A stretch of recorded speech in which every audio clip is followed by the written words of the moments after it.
ஏயா ஒரு அட்டூலே நைட்டு பண்ணி கூட அவங்க ஆட்டா வீடியோ எடுத்தா அது எல்லாம் இருக்கும்.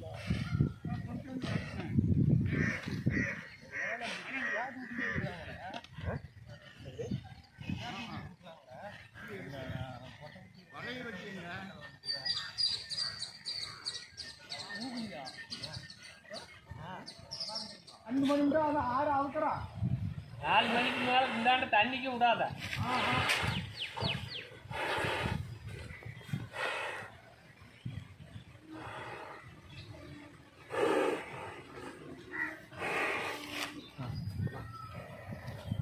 தடியங்க தடியை வச்சுக்கிறேன். எடுத்து முன்ன விட்டு முடிஞ்சு கழுத்து கட்டிகள் தான் கழுத்தை வாங்கி விட்டுங்க. முடியாண்டா மூக்க அடி மூக்கு முடியாது. அங்கே போய் மாற்றிக்கிறேன். ஓட முடியாது. நான் ஒதுங்கிட்டுமா? இல்லை எடுத்து தலை மூக்க விட்டுக்கிட்டியா? போட்டு முடியாண்டா அவன் கொண்டு போய்